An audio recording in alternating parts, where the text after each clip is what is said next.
It's crazy to think that one of the shoes that I've been looking forward to most this year is a widely available GR New Balance, and I've got to say, it didn't disappoint. What's up everybody, I'm Seth Fowler, and today I'm reviewing the brand new New Balance 990 V6.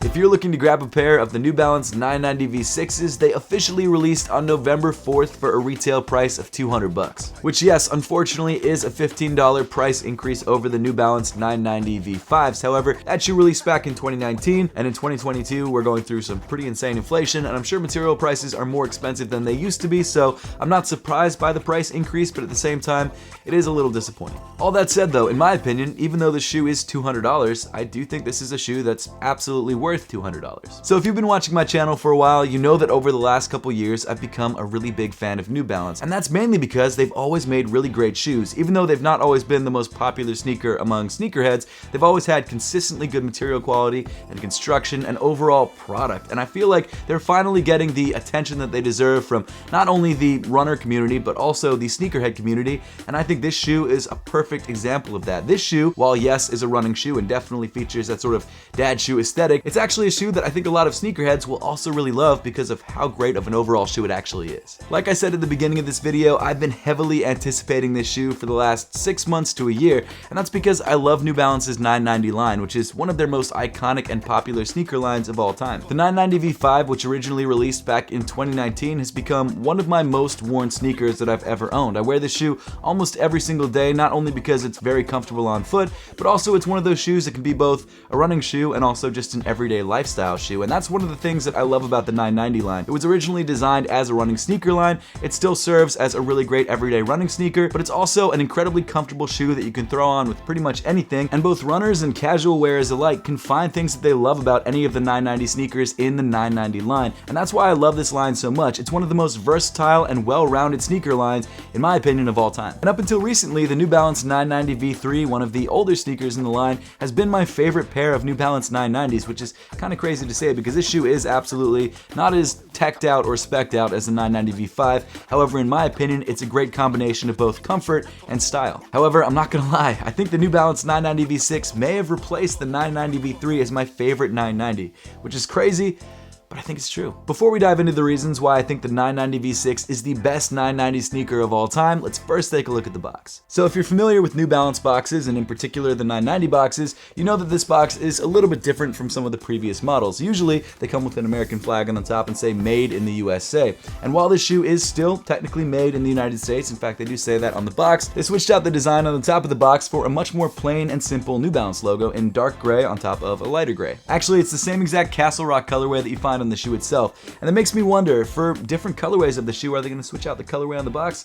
I don't know. Doesn't really matter either way, but I like the color a lot. And then on the front of the box, you've got the size tag. I grabbed a size 9, which is my true size. We will talk about sizing later on in the video, but that's pretty much all you get with the box. Unfortunately, I don't believe that you get any other color laces, which I guess is kind of the norm for sneakers like this, so it's not too surprising, but for $200, wouldn't have minded another color set of laces. But getting back into the sneaker itself, let's dive into the materials that make up the 990 V6. So while the styling on the upper of this shoe has changed from previous 990 models, the materials seem to be relatively consistent. Around the edge of the toe of the sneaker, you've got this really nice light gray suede that makes up the mudguard. I've always loved the suede that they used on the 990 lines. It's one of those details and materials that makes this line really what it is. I know it's subtle, I know it's simple, but it really does define the 990. If you think of the 990 line, you think of a shoe that's covered in gray suede, and I love that about it. Moving up from the gray suede, you get to another iconic 990 material, and that's this gray mesh that's on the toe and actually runs all the way around the upper of the sneaker. Sort of hidden on the medial side of the toe, you've got this nice reflective detail, which in normal light just looks like a gray panel, but when you're running in this shoe at night,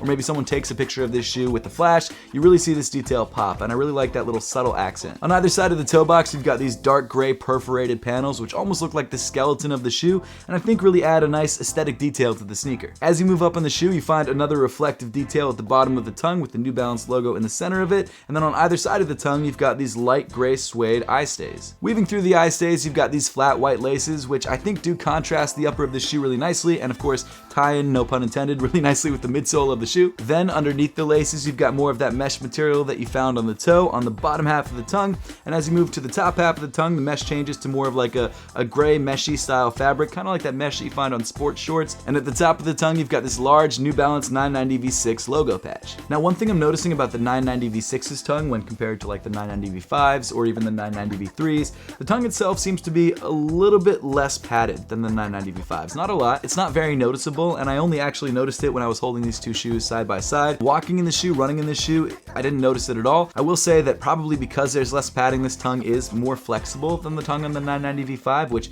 might have been on purpose. It might actually fit to your foot better and move with your foot better, so that might have been the reason why they did that. I definitely still feel like there's ample padding in the tongue of this shoe, like it's not gonna feel uncomfortable whatsoever, but it is a different feel, and one that I don't know if I prefer, but I also just don't mind. Moving inside the sneaker, you've got this light gray sock liner, which is pretty soft to the touch, feels very similar to the 990 V5s, and just like with the 990 V5s, the ankle area of this shoe is incredibly well padded. And unlike the tongue, it doesn't feel like they took out any padding, so that's a good thing. Moving inside the shoe, you've got this black foam insole with the New Balance running logo printed on the heel in white. The insole is pretty soft, but not incredibly thick. You actually get most of your cushion from the midsole itself. But now let's get into sizing and fit of the New Balance 990 V6. So like I said earlier in the video, I grabbed this shoe in my true size, a size 9. Now with previous New Balance 990 models, I did grab those shoes a half size down. I went down to a size 8.5 because I felt like those shoes were a little bit long and a little bit wide, and I know it sounds like I'm getting a shoe that's too big for me, and especially with the New Balance 990 V5, I felt like this shoe just felt big overall. However, with the 990 V6, I grabbed this shoe in my true size, a size 9, and honestly, it fits me fine.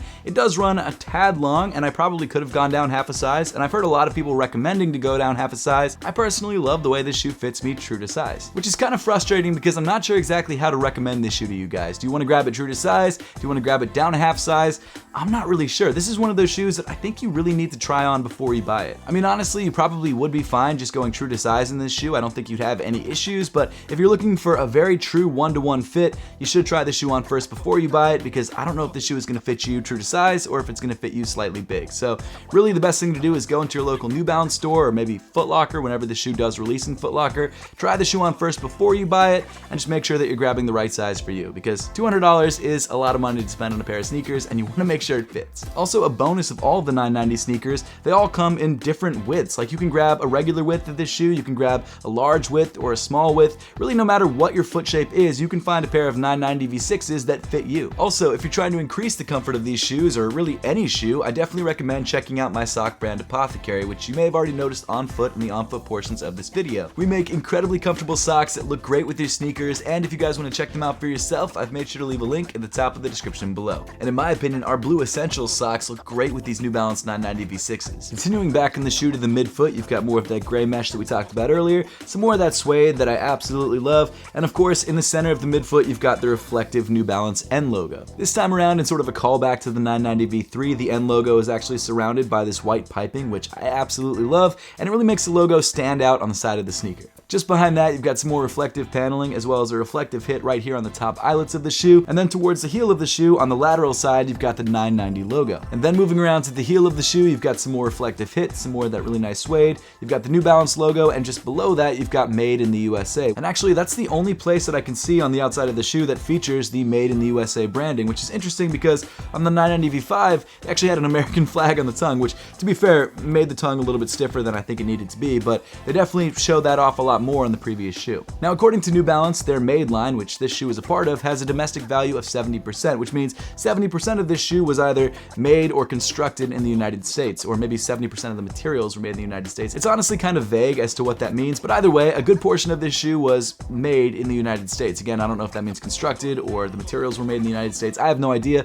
but either way, it's part of their Made line, and New Balance is pretty proud of that. And one thing I've got to say about New Balance's Made line is that all the shoes that are part of the Made line tend to be really great quality sneakers. The construction is really nice, the materials feel really nice. Not that their other shoes aren't as nice, there's just something that feels a little bit more premium about these shoes, and I think it's probably because it costs them a lot more to make these shoes, so they're probably making sure that the QC is a lot better on these shoes. I mean, honestly, New Balance tends to have better QC than most other brands on the market anyway, so their Made line is like the top of the top, and I feel like they really do a great job of making really high quality shoes, and that's one of the reasons why I love New Balance so much. And as you could probably tell, the New Balance 990 V6 is no exception. This is a very well-made shoe, and again, for 200 bucks, I would hope that that was the case. Then moving down on the shoe, you get to one of the largest changes between the 990 V6 and any of the previous 990 models, and that's this brand new midsole, which even just aesthetically, I love. I think it's a beautifully sculpted midsole. Not only is the shape of this midsole different, it's a lot more modern feeling, and honestly, the shape of the shoe is a lot more organic. That seems to be sort of the trend that sneaker fashion is going in, much more organic and